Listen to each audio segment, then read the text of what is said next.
Hi guys! Magluluto po ako ng spaghetti sauce. At iyan ang aking mga ingredients na ihahalo sa aking spaghetti sauce with shredded carrots. Yan, minced garlic. Pa-fry lang natin siya hanggang mag-brown. Then, isunod ang ating minced onion. Ihalo natin hanggang mag-aroma na siya at mag-translucent. At isunod na rin natin ang ating ground meat na lamb at lagyan na rin natin siya ng seasoning sauce para mag-absorb ang kanyang lasa sa karne. Ayan. At paghalo-haloin na rin natin siya. Ganyan, lagyan natin ng salt, ground pepper, at saka lagyan din natin ng chili powder sa kung may gustong manghang-anghang konti. At lagyan natin siya ng oregano para mas lalo siyang sasarap guys. Oregano is pandagdag talaga siya ng lasa sa karning baka o sa karning lamb. Ayan.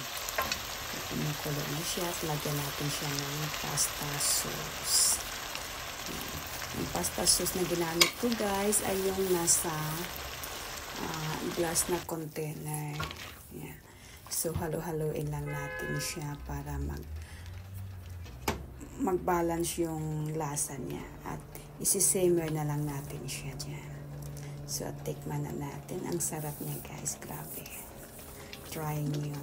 Kahit wala pa siyang carrots at saka yung cheese. So, isi-simmer natin siya ulit para lalambot yung karne. So, yan. Lagyan na natin ang ating shredded carrots at saka ang ating rehiwa na cheese. Ang dami kong nilagay na cheese dyan guys kasi masarap. Gustong-gusto ko kasi yung lasa na marami siyang cheese. So depende na rin yan sa inyo kung gaano kadami ang nilagay niyong cheese or kung anong gusto niyo ipanglagay. Pwede siya kahit anong ilalagay niyo para mag-blend lang talaga yung lasa niya. Yan, simmer natin para mag-melt na yung cheese at saka carrots. So, habang naluto yun guys, nagbuwal din ako ng pasta noodles, spaghetti noodles. Yan, luto na siya. Spaghetti at ayan na ang aking pasta noodles. Isn't it nice? Yan lang guys. Thank you for watching and see you to the next video. Have a nice day all and God bless everyone. Bye for now.